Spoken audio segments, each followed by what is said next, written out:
কালীঘাটে তোলাবাজির অভিযোগ। কালীঘাট মিলন সংঘ ক্লাবের পাশে বস্তি, সেখানে 80 থেকে 100 পরিবারের বসবাস। ভাড়ার নামে দেদার তোলাবাজির অভিযোগ। 2500 টাকা পর্যন্ত তোলাবাজির অভিযোগ। বদলে দেওয়া হতো কালীঘাট মিলন সংঘের স্লিপ।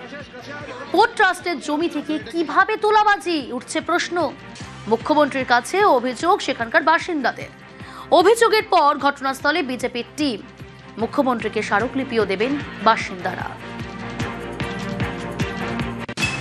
এখন ওই টাকা দিতে হয়, তারা কেউ নেই, মানে যারা থাকতো তারা কেউ নেই, তাই জন্য আমাদের দিতে হচ্ছে না।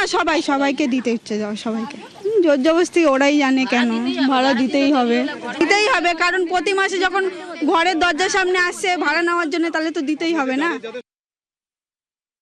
ভাড়া দিতে দেরি হচ্ছে, 2 মাস 3 মাস হয়তো আমরা পারলাম না দিতে, তখন বলবে তাড়াতাড়ি ভাড়া দাও, নালে ঘর ছেড়ে দাও, ঘরে তালা মেরে দেবে। ষষ্ঠী ব্যানার্জি না নিয়ে লোক পাঠাতো। কালীঘাট মিলন সংঘ ক্লাব জানিয়েছি, কোনো ফল হয়নি। আমাদের ঘর ভাঙার জন্য গেছিলাম ষষ্ঠীদার কাছে, ষষ্ঠীদার বলছে নিজেরা বানিয়ে নাও, আমরা বানিয়ে দিতে পারবো না, তবে বেশি বড় করলে বা উঁচু করলে ভাড়া বাড়াবো। আমরা 6 জন 7 জন ফ্যামিলি থাকি একটা ঘরে, তো মানে অতগুলো ফ্যামিলি থাকার জন্য একটা রুমের মতো ছোট আছে, সেটাও আমরা বানিয়েই থেকেছি এতদিন ধরে, এত বছর ধরে। ভেঙে পড়ে যাচ্ছিল, ওটা আবার করে বানাবো, একটু উঁচু হয়েছিল। ওনারা মানে ক্লাবে বলে ওনাদেরকে, মানে ওখানে গিয়ে ওনাদেরকে বলে লোক এখান থেকে পাঠিয়ে ওটা ভেঙে দিতে হলো। আমাদের ওপর পোর্শনটা ভেঙে দিয়ে এইটুকু জাস্ট বললো, মানে যেইটুকু চাল রাখার মতো ওইটুকু রাখো, ভেঙে দিয়ে ওই মিস্ত্রির টাকা সব টাকা আমাদের বেকার গেল, ভেঙে দিয়ে ওই ছোট করে আবার ঘর করতে হলো।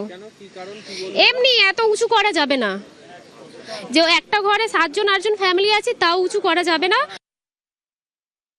কালীঘাট মিলন সংঘ, মমতা বন্দ্যোপাধ্যায় প্রাক্তন মুখ্যমন্ত্রী তার বাড়ির থেকে একেবারে ঢিলছোড়া দূরত্বে এই ক্লাব। তার গলির এই ক্লাবে তাদের যারা প্রতিবেশী বলা ভালো, যে মানুষজন যারা এখানে বসবাস করেন, তারা এই মুহূর্তে আজকে এখানে বিক্ষোভ দেখাচ্ছেন। মূলত কারণ যে তারা যেখানে বসবাস করেন, যে বাড়িতে তারা থাকেন, তারা স্পষ্টতই দীর্ঘদিন ধরে এখানে যারা রয়েছেন তাদের প্রত্যেককে টাকা দিতে হতো। ষষ্ঠী বন্দ্যোপাধ্যায়, মমতা বন্দ্যোপাধ্যায়ের ভাই, তারা এখান থেকে নিয়মিত প্রতি মাসে টাকা তুলতেন।